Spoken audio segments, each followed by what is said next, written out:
Лукашенку прынізіў Пуцін у Крамлі. Выглядаў ён прыгнечаным і нервовым. Ці апраўдваўся Лукашенка за спробы дамовіцца з Захадам? Што паказалі з іх размоваў, а якія тэмы засталіся за кулісамі? Пра гэта мы сёння пагутарым у праграме «Пра свет». З вами Сергей Пеляса. Вітаю вас на Белсаце.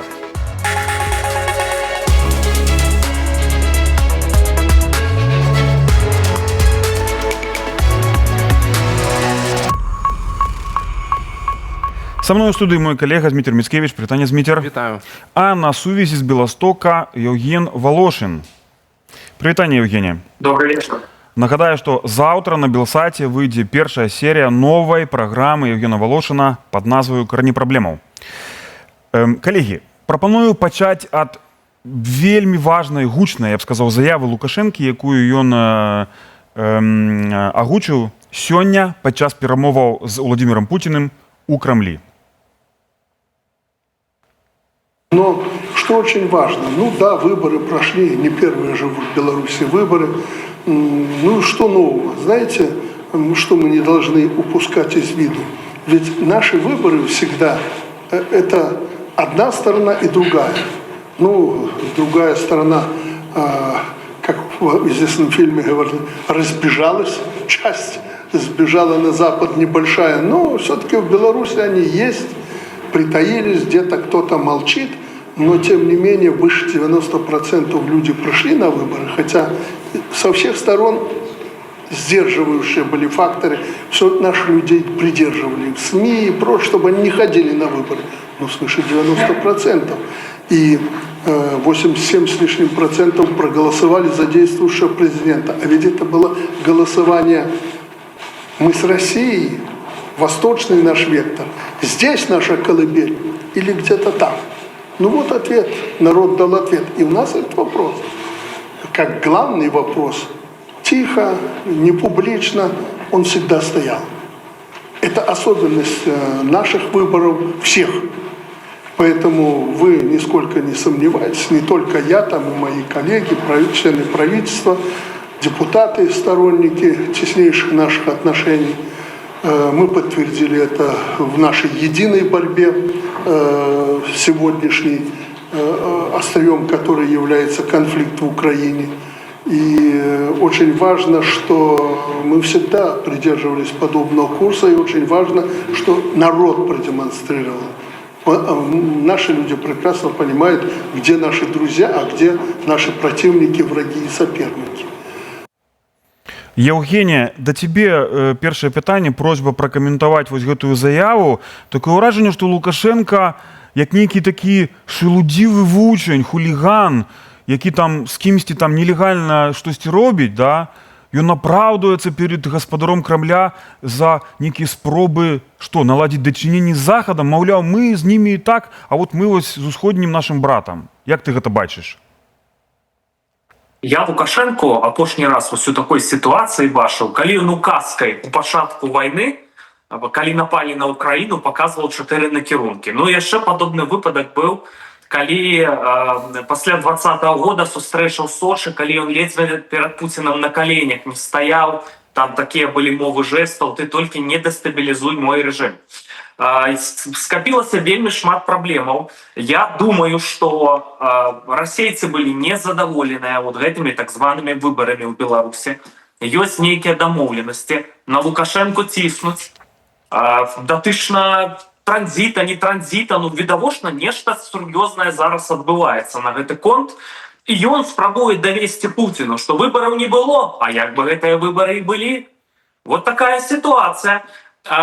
Доказать, что мы с Россией, я, может быть, вас зараз обыграл. Там же был сигнал на конт того, что будовался для Лукашенко в Приморье порт. Гэты порт у выніку сказали, все, будовать не будем, допомагать тебе не будем. Вот и он зараз доказывает, я обыграл вас подчас этих выборов, вы меня не хотели, але я с Россией, не переживайте. Ну, мне здається, Лукашенко зараз у вельмі цяжкім становішчы.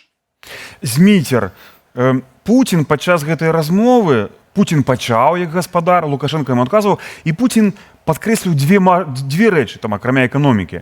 Пра вось гэты вайскова-прамысловы комплекс, што беларуская авіяцыя развіваецца, ну, натуральна, дроны на патрэбы расейцаў, так? На патрэбы расійскай вайны.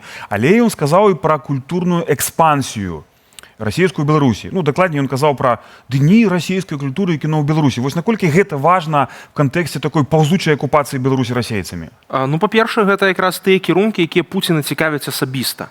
Таму што мы бачым ва ўсіх іншых краінах, у якіх Расія распускае свае центаклі, яны робяць в першую чаргу менавіта гэта. Яны ж нават пачатак вайны супраць Украіны пракаментавалі менавіта такім чынам, што гэта абарона рускага міра, рускай культуры. Для яго гэта рэальна асабіста важна. Плюс ён выдатна разумее, што расійская культура, расійская мова – гэта выдатны інструмент прасоўвання крамлёўскіх інтарэсаў. І таму ён яго абараняе. Ваенна-прамысловы комплекс таксама гэта тое, што важна цяпер практычна, тое, што цяпер працуе таксама на яго ў Беларусі. Мы ведаем, што, калі я не памыляюся, 287 прадпрыемстваў беларускіх працуе на патрэбы расійскага ВПК, і гэта вельмі шмат, і гэта вельмі для яго важна, таму ён... Нагадаем, што гэтую лічбу 287 беларускіх прадпрыемстваў, якія працуюць на патрэбу расійскай военной машины, гэтую лічбу агучыла Святлана Тихановская у Еўразвязе, а Владимир Жыгар з Белпола сказаў, што прынамсі 287. Абсолютно. І гэта якраз паказвае тую ступень важнасці для Расіі вось гэтага кірунку, на які яна ўскладае надзею ў Беларусі, што вот таксама гэтыя прадпрыемствы працуюць, і Пуцін кажа, што гэта важна, каб працавала. А вот Лукашенко, вельмі цікавыя ягоныя паводзіны. Ён тут не тое, каб ён апраўдваецца хутчэй. Я б тут сказаў, што ён спрабуе даказаць Пуціну сваю патрэбнасць. Каб, не дай Бог, зараз на гэтых перамовах паміж Расіяй і Злучанымі Штатамі пра далейшую глобальную укладанку яго ні на што не памянялі. Вось мне здаецца, ён проста спрабуе даказваць, што вы ж глядзіце, гэта ж наш народ, робіць геапалітычны выбар, мы з Расіяй. Гэта старая добрая Лукашэнкіна песня, што Лукашенко з'яўляецца галоўным прадстаўніком Расіі ў Беларусі.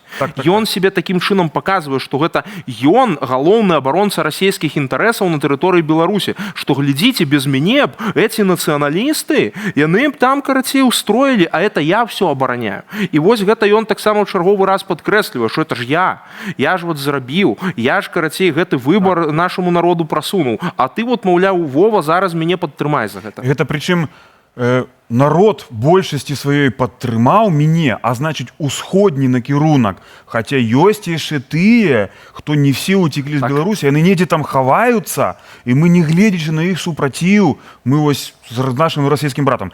Евгения, да цябе пытанне. Лукашенко даволі адважна, улічваючы всю вот эту цяжкасць псіхалагічную сустрэчы, дзе ён, хаця так упэўнена сидзеў, але па твары было бачна, што ім лица нет на нём, як бы так. Ён, не глядзячы вось на гэту цяжкасць, ён зрабіў такі, крыху атакаваў. Ён сказаў, што, маўляў, Беларусь і Расія суверэнныя і незалежныя дзяржавы, так? А вось Путін, як бы трохі ў адказ яму нагадаў, у вас жа заўтра выступ у Савеце Федэрацыі. Вось выступ Лукашэнкі ў Савеце Федэрацыі. Лукашэнку гэта яшчэ больш так як бы прыбіла вось гэты факт, што заўтра ж выступаць у Савеце Федэрацыі. А ў Савеце Федэрацыі выступае хто? Губернатары расійскія выступаюць у Савеце Федэрацыі. Што гэта, калі не прыніжэнне публічнае Лукашэнкі ў Крамлі перад камерамі? Гэта не толькі публічнае прыніжэнне Лукашэнкі, што ўжо неаднойчы праварошвалі хаця б візітамі губернатараў да Лукашэнкі.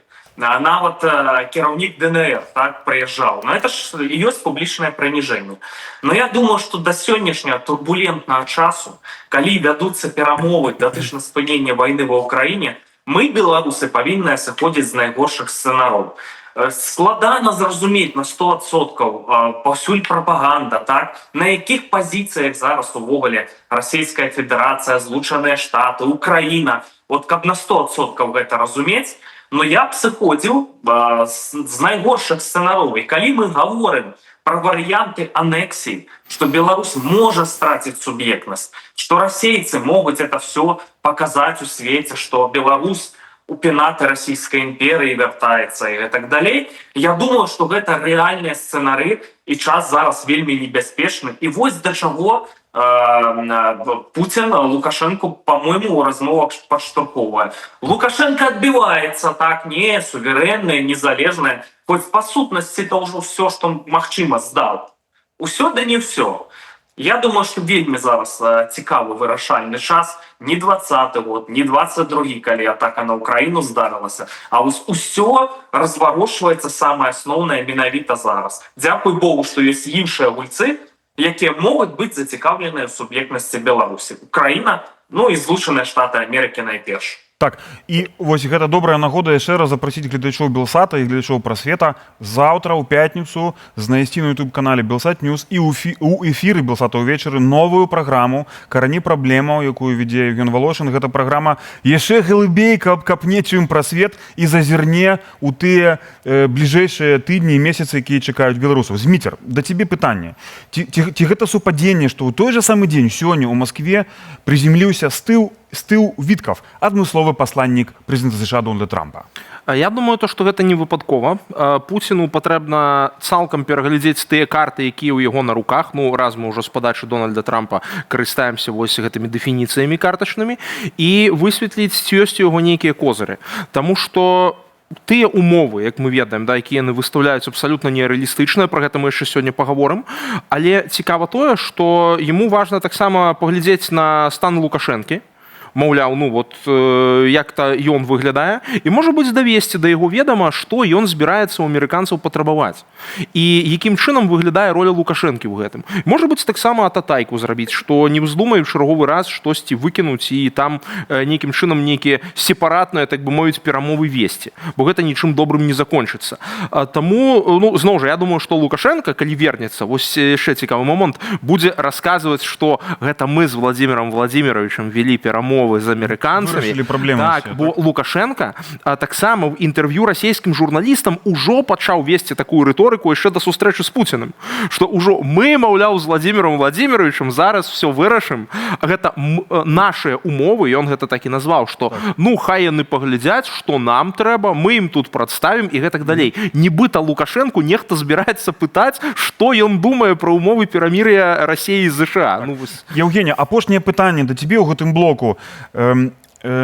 Помощник президента России Миколай Патрушев, ну, вядомая змрочная персона, так, былы директор ФСБ, генерал армии России, секретарь Рады бяспекі, чым ён толькі не займаўся. Сёння заявіў, што ёсць пагроза для России, оказывается, з балтыйскага рэгіёну. Гэта не Россия пагражае дзяржавам Балтыі і Фінляндыі, а гэта яны пагражаюць, оказывается, так? Вось у кантэксце гэтай заявы і таго, што Беларусь робіцца ўсё больш плацдармам патэнцыйным для расійскай агрэсіі супраць дзяржаваў Балтыі і насоўваюцца вучэнні Захад-2025 у верасні. Вось як ты бы ўспрыняў гэту заяву Патрушева? Я яшчэ раз паўтаруся, што трэба сыходзіць, асабліва нам, беларусам, бо Беларусь наканечнік расійскай агрэсіі. Без Беларусі Расія проста як без рук. Нам трэба падыходзіць да гэтых заяваў з поўнай сур'ёзнасцю і разглядаць гэта як рэальны сцэнар. Канешне, ёсць меркаванні пра тое, што насамрэч у Расіі все, там няма грошай, што там жудасны удар па эканоміцы, наступствы гэтыя яшчэ людзі пабачаць, што все, яны не здольныя там дэстабілізаваць Балтыю і не хочуць на это ісці, дамовяцца з Трампам. Но я б сыходзіў все-таки са сцэнара, што яны скарыстаюць беларускі плацдарм для вайсковай агрэсіі. Добра, калі гэтага не здарыцца. Але у мяне асабіста той момант, каб сыходзіць з найгоршых сцэнароў, неаднойчы ў жыцці ратаваў, і гучыць шмат сігналаў ад вайсковых экспертаў, ад генералаў в адстаўцы, напрыклад, польскіх, датычна таго, што это не проста сцэнар дэстабілізацыя Балтыі з Беларусі, а, як сказаў Леон Камарніцкі, экс-намеснік кіраўніка генштаба войска польска, это, правда, в 90-е годы ён эту пасаду займаў, ён сказаў, што вот гэты варыянт дэстабілізацыі Балтыі гэта прадуманы наступны крок. Так, Евгения, і менавіта пра гэта, пра магчымыя сцэнары нават патэнцыйнай агрэсіі з тэрыторыі Беларусі, расійскай агрэсіі з выкарыстаннем беларускага войска супраць адной з дзяржаваў Балтыі і будзе весціся размова ў твоёй праграме «Карані праблемаў». Заахвочваю шукаць у пятніцу на YouTube-канале Белсат Ньюс і ў эфіры Белсата. Дзякую, Евгения. Запрашаю. Зміцер, мы ўжо абмеркавалі вось гэты сённяшні візіт, які будзе вельмі важным, калі не гістарычным, Лукашэнкі да Пуціна. Час зазірнуць крыху назад, Што адбывалася пасля гэтых званых выбараў і перад гэтым візітам? Што галоўнае зрабіў Лукашенко? А Лукашенко радыкальна змяніў урад. Ён нават заявіў пра абсалютна новае пакаленне ва ўладзе. Больш у сюжэце і вернемся да размовы са Змітром Міцкевічем. Новое поколение, как было обещано, сегодня управляет страной. Новое пакаленне – гэта 49-гадовы Александр Турчин, які заняў пасаду прэм'ера Беларусі замест 51-гадовага Романа Галоўчанка. Узначаліў урад чыноўнік пасля шматгадовай працы кіраўніком Менскага аблвыканкаму. Анатолий Александрович, я вас не называю, вы совсем молодой. Вы совсем молодой человек, вам придется еще побегать и прилично. Малады чалавек 62 гадоў – гэта віцэ-прэм'ер Анатоль Сівак. У адрозненні ад Галоўчанкі, які ўзначаліў Нацбанк, яму новую пасаду не прызначылі. Не выгадаваў сабе змену, кажа Лукашенко. Вы не выжигайте вокруг себя поле.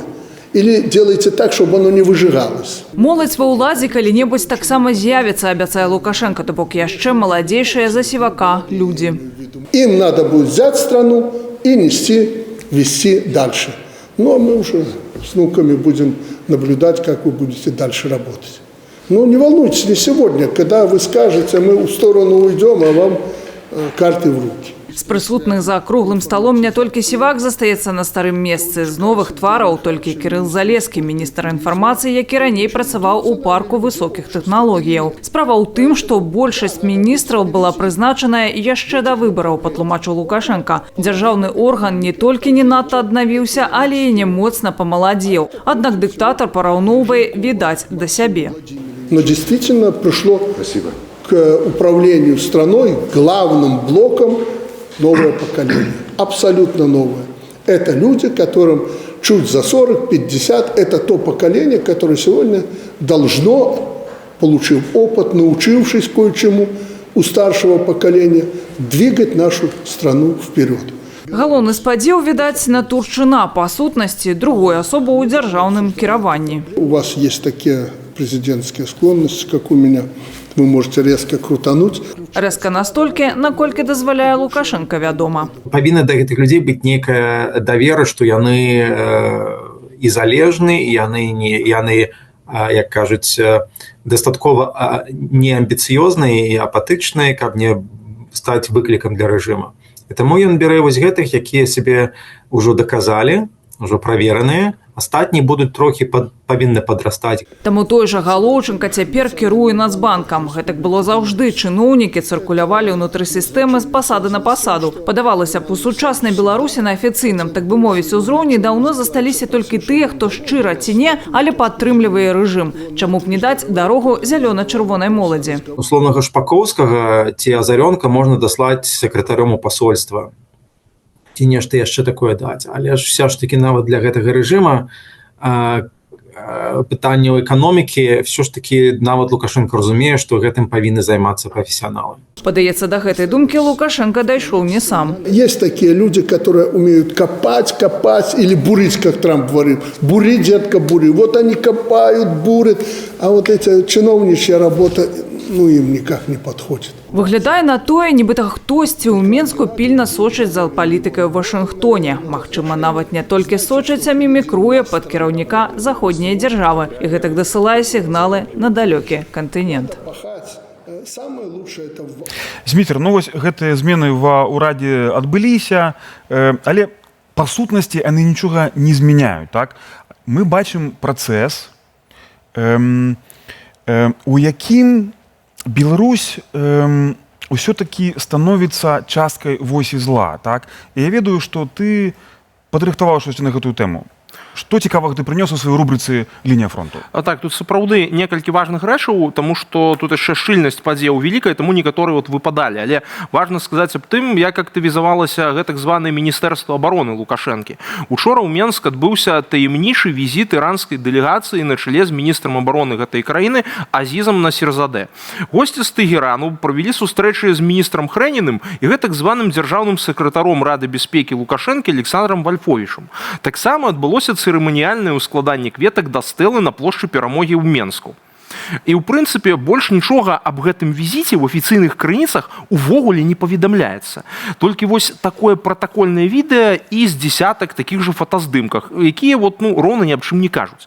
Але па-першае, такія візіты не носяць проста фармальнага характару. Міністр абароны, асабліва ў Іране, не таго палёту птушка, каб проста так катацца па замежных краінах і ціснуць руку персанажам кшталту Украіны і Вальфовіча. Па-другое, разам з іранскім міністрам была цэлая дэлегацыя. Адпаведна, за сухімі фармулёўкамі лукашэнкавай прапаганды вось кшталту абмяркоўвалі перспектывы развіцця ўзаемадзеяння, можа хавацца штось значна больш важнае. Напрыклад, супраца ў ваенна-прамысловым комплексе. Вядома, што Іран грае важную ролю ў развіцці беспілотнай авіяцыі ў рэжымаў у Менску і Маскве. Да таго ж не выключана, што Лукашенка не пакідае спробаў атрымаць доступ да ракетных тэхналогіяў, якія ёсць в Іране. Гэта ягоная даўняя ідэя, але невядома, ці цяпер Крэмль дазволіць яму ствараць свае ракетныя ўзбраенні. Маглі б быць і размовы больш глобальнага характару, асабліва на фоне візіту дэлегацыі прыспешнікаў Лукашэнкі ва ўсходнюю Лівію. Ці мы не назіраем зараз каардынацыю саюзнікаў Крамля перад пачаткам чарговага ўзброенага канфлікту? Для мяне дык гэта вось выглядае ўласна такім чынам. Так, выглядае, што супраца вось гэтых дзяржаваў вось і зла, прынамсі часткі іх, так, тых, якія заангажаваныя ў вайну Расіі супраць Украіны. Іран і Рэспубліка Беларусь пад кіраўніцтвам нелегальным Лукашэнкі, яны зацісняюць сваю супрацу. Ужо чыноўнікі лукашэнкаўскія палецелі ў Лівію, так? Лівійскія прадстаўнікі прылеталі, прычым не легальнага ўраду, а таго, которага падтрымлівае Расія. Цяпер Іран зноў з'яўляецца на гарызонце. Што, па-твойму, гэта ўсё азначае для Беларусі? Мне здаецца, што гэта вот спроба Лукашэнкі вціснуцца в магчымы гандаль зброі зноў, паспрабаваць, напрыклад, загнаць штосьці, што ў яго засталося з савецкіх складоў, плюс паспрабаваць, неяк падзяліцца досведам, які яны атрымалі ў расейцаў от вайны ва ўкраіне, хаця я не ведаю на самой справе, які там вельмі важны досвед можа быць карысны для баявых дзеянняў на тэрыторыі Афрыкі, але рэальна падобна на тое, што мы бачым падрыхтоўку нейкага буйнога канфлікта ў Лівіі, які будзе для чаго? Для таго, каб адцягнуць увагу Еўропы ад Украіны. Таму што магчымы канфлікт у Лівіі гэта зноў жа вялізная хваля нелегальнай міграцыі, гэта зброя, гэта магчымы наркатрафік, то бок все разам. І гэта для Еўропы можа быць зноў жа вялікай праблемай. Ім трэба будзе адцягваць увагу на гэта. Асабліва на фоне таго, калі еўрапейскія дзяржавы, асабліва Францыя, Нямецчына, Вялікая Брытанія, яны цяпер прабуюць перегрупаваць свае сілы ў адказ на новыя выклікі, на новую палітыку Вашынгтона. І тут бац, новы міграцыйны крызіс на поўдні. Абсалютна. І для іх гэта ніяк не выгадна, і гэта можа стварыць вялікую праблему.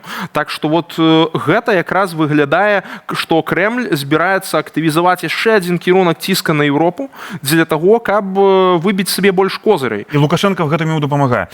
Да, я ведаю, што ты яшчэ штосьці падрыхтаваў. Да, вот ёсць яшчэ адна цікавая тэма, таму што вот мы ўзгадалі пра дроны, і вось яшчэ тыдзень таму Лукашенко пачаў клапаціцца пра гэтую тэму падчас наведвання адмысловай выставы расійскіх беспілотных сістэмаў у Менску. Давайте поглядзім, што ён там казаў. Для нас это очень важно, чтобы вы научили всех наших, которые будут работать, и желающих. Завод покажешь. Меня что подкупило, вы говорите, завод, он может быть даже, как крутой мне говорит, мы с Орешкиным договоримся, в Беларуси построим. Ты меня подкупаешь. Где-то на востоке, там под Смоленском, я уже так прикинул, есть здания свободные, которые можно до ума довести.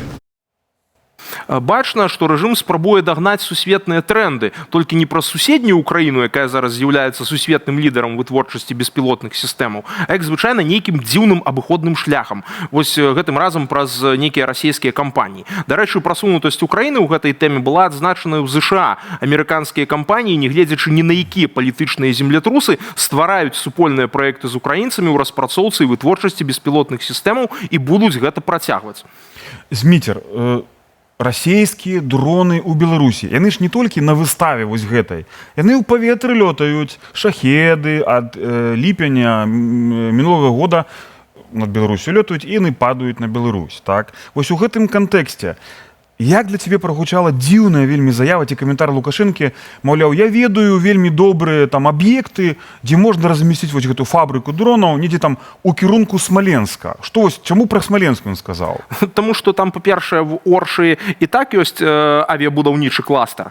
Яны, верагодна, хочуць гэта аб'яднаць з вось гэтым аршанскім авіяремонтным заводам падобна.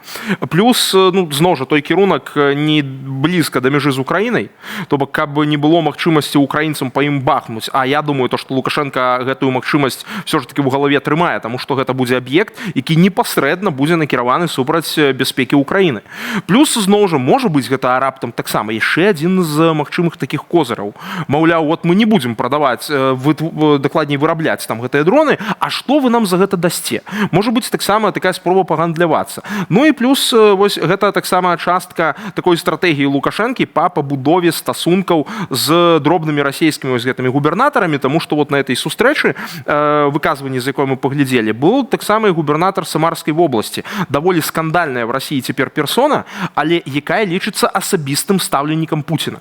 І таму, можа быць, гэта вот таксама такая спроба паказаць, ну вот, што мы, маўляў, гатовыя рабіць нейкія супольныя праекты. Але вот тут гэта дэманстрацыя Расіі сваёй лаяльнасці для Лукашэнкі важна яшчэ на фоне таго, што адбываецца в міжнароднай палітыцы. Так, Зміцер, я ведаю, што ты яшчэ падрыхтаваў адзін матэрыял, і ён звязаны з гульнёй супердзяржаваў, так?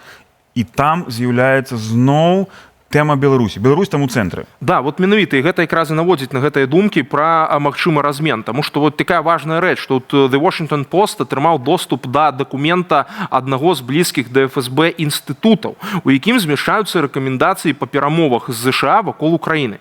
Дакумент быў перададзены выданню адной з еўрапейскіх разведак і утрымлівае максімалісцкія патрабаванні да ЗША, Украіны і Европы. Там увогуле няма ніякага намёку на кампраміс. Акрамя патрабавання дэмілітарызацыі Украіны, радыкальнага змяншэння яе арміі і недапушчэння размяшчэння там ніякіх замежных міратворцаў, ёсць і ўвогуле дзіўнае патрабаванне кшталту стварэння буфернай зоны з тэрыторыі Украіны вакол ужо акупаваных расейцамі украінскіх земляў, а таксама расійскай мяжы. Адкрытым тэкстам гаворыцца, што без афіцыйнага прызнання акупаваных украінскіх тэрыторый за Расіяй вайна працягнецца ў будучым. Да таго ж, Крэмль патрабуе поўнага расфармавання цяперашняга украінскага ўраду. Яшчэ адна цікавая рэч. Крэмль працягвае прыкідвацца, што санкцыі не ўплываюць на Расію і яе патэнцыял. Таму сцвярджае, што адмена санкцыяў у абмен на мір не мае для Масквы сэнсу. І яшчэ адна важная штука. У дакуменце нібыта прапаноўваецца абмяняць неразмяшчэнне ў Беларусі ракетаў «Арэшнік», пра што, дарэчы, ужо колькі разоў згадваў Лукашенко, у абмен на адмову ЗША ставіць свае ракеты сярэдняй дальнасці ў Европе. Вось гэты момант якраз вельмі цікавы, бо добра паказвае Лукашэнкава становішча. Яго проста не разглядаюць як суб'ект палітыкі ў гэтых перамовах, ну і проста кажуць, от глядзіце, мы тады не зробім гэтага і гэтага. Зміцер, я лічу важным падкрэсліць, што гэтая публікацыя была The Washington Post, які лічыцца ў ЗША даволі сур'ёзнай крыніцай інфармацыі, і гэта не проста нейкі там зліў, так? Аднак я з тобой крыху не пагаджуся наконт таго, што ніхто вось уже проста не разглядае Лукашэнка як нейкі суб'ект міжнароднай палітыкі. Все-таки ёсць тыя, хто сур'ёзна яго ўспрымае, напрыклад, дэлегацыя М'янмы, дакладней, м'янманскай хунты, якая прилетела прасіць дапамогі у Лукашэнкі. Што праўда, сітуацыя ў гэтай хунты цяпер горшая нават, чым у беларускай. Лукашенко прыняў кіраўніка М'янмы, дзяржавы ў паўднёва-ўсходняй Азіі, якую раней назвалі Бірма. Сітуацыя ў М'янме крытычная. Хунта вісіць на валаску пад ударамі паўстанцаў, якія кантралююць большую частку дзяржавы. Па што прилетелі госці з далёкай Мьянмы? Падрабязней у сюжэце Насты Іліной. Его превосходительству Александру Григорьевичу Лукашенко, президенту Республики Беларусь. Александр Лукашенко атрымаў ордэн Саюза Мьянмы першай ступені ад лідара ваеннай хунты. Генерал Мин Аун Хлайн, едучы на сустрэчу з Пуціным, завітаў у Беларусь. Галоўнай мэтай візіту бадай паказаць, што злачынны хунтаўскі рэжым не ў ізаляцыі. On jest numerem 1 do tego stopnia, Мін Аун Хлайн з'яўляецца нумарам 1 да такой ступені, што калекцыянуе розныя пасады. Ён з'яўляецца кіраўніком хунты, кіраўніком штабу, выконвае абавязкі прэзідэнта, а яшчэ і прэм'ера. Гэта паказвае, як ён не давярае свайму атачэнню і мае рукі па локаць у крыві, бо мінімум правёў одну этнічную чыстку. Гэтак рэжым Лукашэнкі прымаў узнагароды ад ваеннага злачынцы, які кантралюе менш за 50% тэрыторыі краіны. Летась сутыкненні з паўстанцамі былі літаральна па ўсёй Бірме. На публіку Лукашенко акрэслівае мэты двухбаковай сустрэчы гандлёва-эканамічныя і гуманітарныя. Больше привлекать в Беларусь студентов из Мьянмы. Мы также условились, что в этом году на оздоровление в Национальный детский центр «Зубрёнок» будет приглашена первая группа детишек из Мьянмы. В ближайшее время наши специалисты и министры, члены правительства посетят Мьянму. А фактычна мэта візіту мілітарныя. Даведаліся крыніца аб'яднання Белпол. Расія і Кітай – асноўныя пастаўшчыкі зброі хунце ад часу ваеннага перавароту 2021 года, сцвярджае расследаванне BBC. Гэтак і цяпер той, што на дадзены момант не зусім патрэбна Расіі на фронте, можа ісці ў Бірму і ў Лівію. А это трактор, который вам нужен будет. Прадстаўнікі апошняй таксама нядаўна наведалі Беларусь, а беларуская дэлегацыя на чале з кіраўніком КДБ Іванам Церцелем ужо даляцела да Лівіі, куды Расія з Сірыяй перакідвае свае сілы. По информации Белпол, основные темы переговоров – это поставки определенного вооружения, систем РЭП, а также беспилотных летательных аппаратов, которые сейчас в настоящее время не востребованы Россией, потому что на территории Беларуси производится более 30 видов различного рода БПЛА, но не все, скажем так, нужны, востребованы Россией. И вот эти БПЛА, которые не востребованы, также собираются продавать минский режим в эти страны. Приезжайте в любое время к нам. Што з рэжымам лівійскім, што з хунтай Мьянмы, у Лукашэнкі шмат агульнага. Лукашенко нават гэта і не хаваў падчас сустрэчы з генералам. Естественно, что все, что вы будете делать, будет кому-то не нравиться. Будут и санкции, которые есть у нас и у вас. Но санкции – это время возможностей. Цяпер хунтаўцы спрабуюць легалізаваць свой рэжым праз выбары і такім чынам збіраюцца трансфармаваць яго з вайсковага ў цывільны. Мы планируем провести свободные и справедливые выборы в нашей стране в конце этого года, в декабре или начале года 2026 года. Для того, чтобы проводить выборы, уже регистрирован 53 политические партии. Также я хочу пригласить наблюдателей из Беларуси, когда мы будем проводить выборы в нашей стране. Цікава, што калі сёлета партызаны амаль даціснулі хунтаўскі рэжым, Кітай працягнуў руку дапамогі і запрасіў, што праўда не ў Пекін, а ў Шанхай генерала Мін Аун Хлайна. Такім чынам, каб адцягнуць увагу, візіт быў у дзень выбараў у ЗША. Дарэчы, Лукашенко таксама майстар адцягваць увагу. Ён праводзіў чарговыя псеўдавыбары ў час, калі Трамп уступаў ва ўладу. Чарговы крок да міру ва ўкраіне. Перамовы ў Саудаўскай Аравіі паміж украінскай і амерыканскай дэлегацыямі скончыліся канкрэтнай прапановай для Расіі – спыніць агонь на 30 дзён. Цяпер мяч, як кажуць, на баку Масквы. Сюжэт Віталя Бабіна. ЗША аднаўляюць вайсковую дапамогу Кіеву, а таксама доступ да выведных звестак ад Пентагону. Расіі, у сваю чаргу, прапанавалі спыніць агонь на 30 дзён. Гэткімі вынікамі скончыліся перамовы паміж дэлегацыямі Украіны, ЗША ў Саудаўскай Аравіі. Прапанова спыніць агонь. Сэнс у тым, што адзіны спосаб скончыць гэтую вайну – выйсці з яе шляхам перамоваў. Няма ваеннага рашэння гэтай вайны. Развязанне гэтай вайны – шлях пакласці ёй канец і дасягнуць пастаўленай прэзідэнтам мэты перамір'я – гэта перамовы. Аднак перад тым, як сесці за стол перамоваў, вы мусіце перастаць страляць адзін у аднаго. І гэта тое, што прэзідэнт хацеў бачыць. Украіна вітала гэтую прапанову як першы крок на шляху да заканчэння вайны. І гэта нягледзячы на заявы дзяржсакратара Марка Рубіо пра тое, што падчас сустрэчы ў Джидзе закраналася пытанне тэрытарыяльных саступак Маскве. Вважаємо це пазітыўным. Мы лічым гэта пазітыўным. Мы гатовыя зрабіць такі крок. Злучаныя Штаты Амерыкі маюць пераканаць Расію зрабіць гэта. Так што мы пагаджаемся. І калі расейцы пагодзяцца, у той самы момант цішыня запрацуе. Прэс-сакратар прэзідэнта Расіі Дмітрый Пяскоў прапанаваў пакуль не забягаць наперад у пытанні 30-дзённага замірэння, якое ўключае спыненне агню на сушы і вадзе, забарону на выкарыстанне беспілотнікаў і ракетаў, пры гэтым без усялякіх дадатковых умоваў. Путин, очевидно, не спешит давать какой-либо ответ Трампу, потому что, с одной стороны, он не хочет ему отказывать, с другой стороны, наверное, не очень хочет выполнять подобные требования.